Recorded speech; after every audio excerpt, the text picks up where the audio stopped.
Hey, what's going on, guys? Welcome to another episode of Speaking Wrestling. This is episode 46, and I am your host, Elvis Arroyo. And in this episode, we are going to be speaking Raw, NXT, AEW. We're also going to give you guys what to watch and MVPs and floppers of the week, so stick around for that. But before we get started, guys, I want to give you a reminder. Head on over to our YouTube page, hit subscribe. You can also follow us on Instagram at Speaking Wrestling and on Twitter at Speaking Wrestle.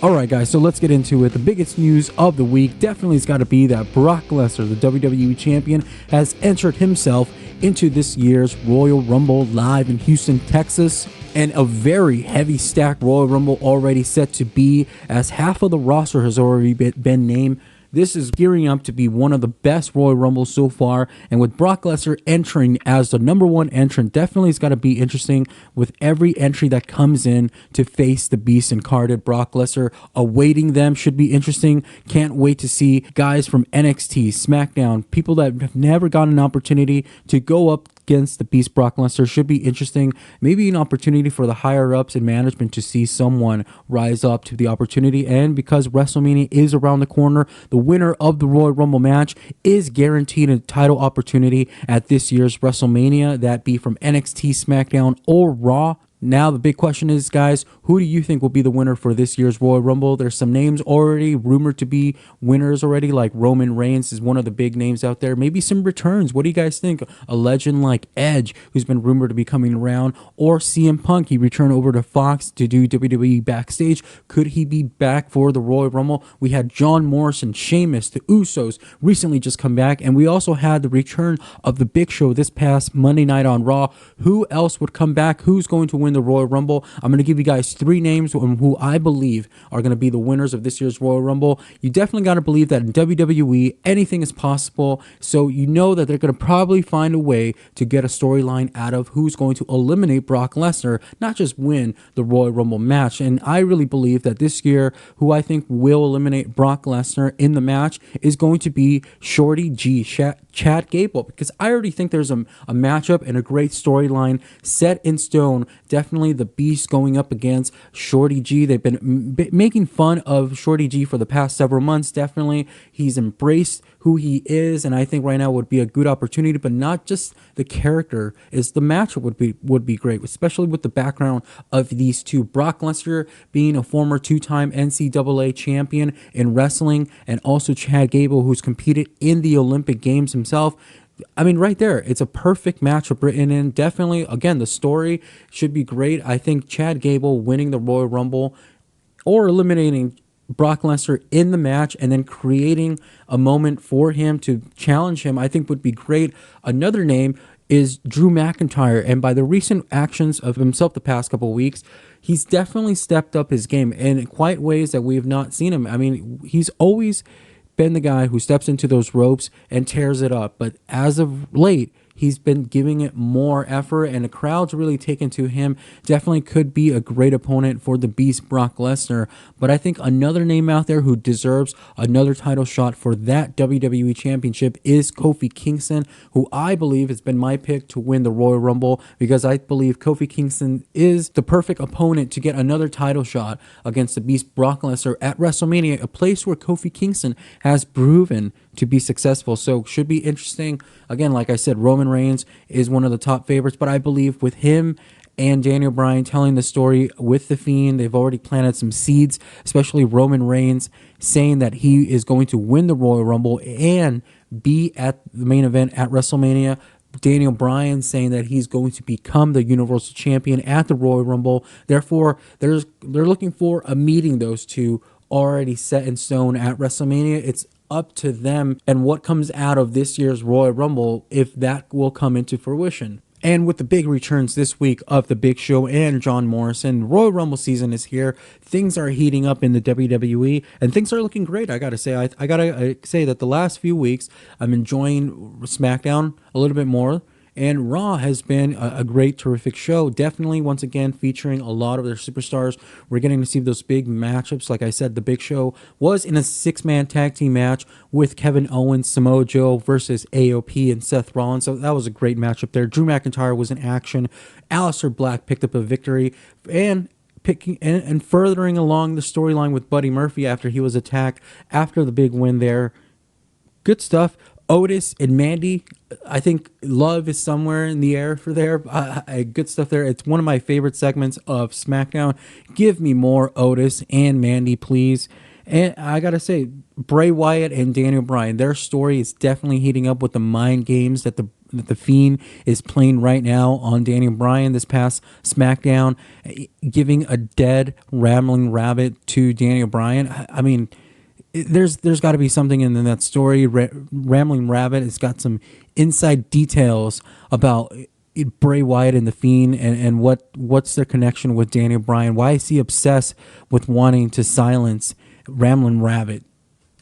And let's head on over to AEW Dynamite this week. AEW Dynamite was live in Memphis, Tennessee. They were live there to honor the great legends of Memphis territory. We saw Lanny Pavo there. We saw Austin Idol out there. We saw, of course, the Rock and Roll Express. But this, guys, was a missed night for AEW, coming off a very good week and heading into next week's Bash at the Beach presentation on AEW Dynamite.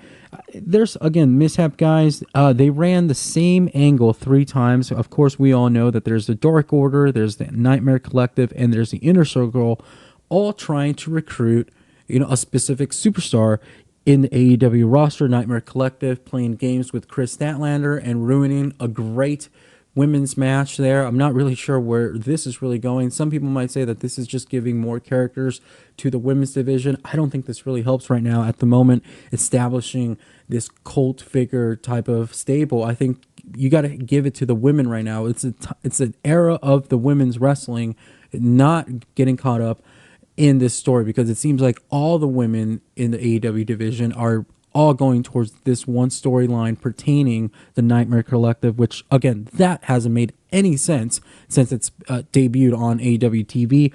Of course, the Dark Order is still trying to get Christopher Daniels in there, another recruitment type of angle there. And of course, the Inner Circle, Chris Jericho, trying to recruit Jon Moxley into the Inner Circle there. That didn't go so well for Chris Jericho. Some good stuff there at the end, good shenanigans. But again, we kind of saw it coming. Jon Moxley is one of those characters that doesn't roll with the group. He's one of his own. He's one of a kind, definitely. I gotta say there. And MJF. I mean, I don't know. The mind games, the running away from Cody Rhodes having Arn Anderson now speak for him, and having DDP back.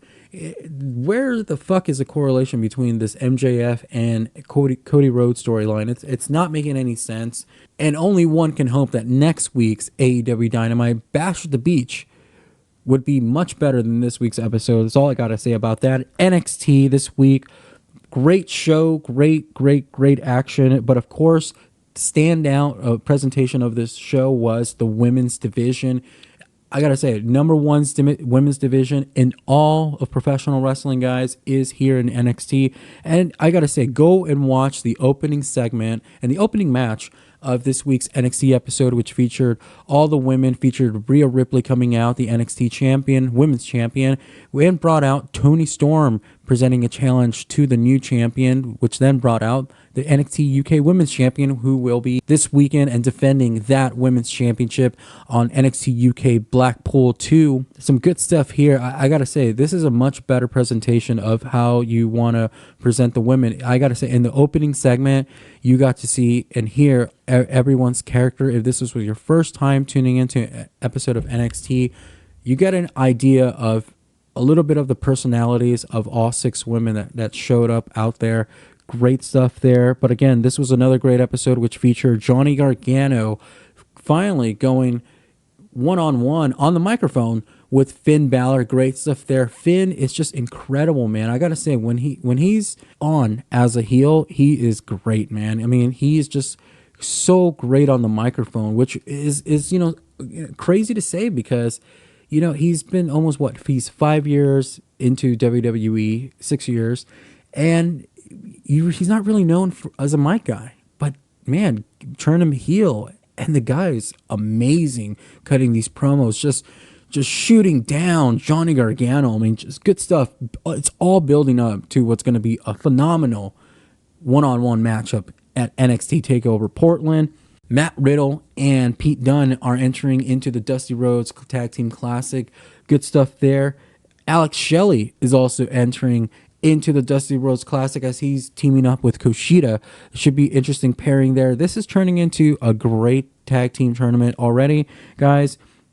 But of course, the main event was the Fatal 4-Way #1 contender for the North American Championship against Roderick Strong. You had Damian Priest, Keith Lee, Dijakovic, and Cameron Grimes in this matchup. Great stuff, all around action from this stuff. But of course, in the very end, Keith Lee comes up with the victory here, and he will be taking on Roderick Strong in another great matchup. Those two guys had a great matchup last year for that North American Championship, but I think this time might be time for Keith Lee to walk away with the strap. We'll see there. Coming up, they have a championship match. All right, guys, and it's now time for what to watch for. What to watch this week is MLW Fusion and NWA Power. Be sure to catch those two shows. They are available for free on YouTube. And now it's time for our most valuable performer and flopper of the week, guys. My MVP for the week is got to be Eric Rowan. Eric Rowan this week rocking a Despised Icon t-shirt. It's one of my personal favorite bands. So he's my MVP for the week. My flopper of the week, guys, is the Nightmare Collective. Again, I already made my piece about how I feel about them in weeks.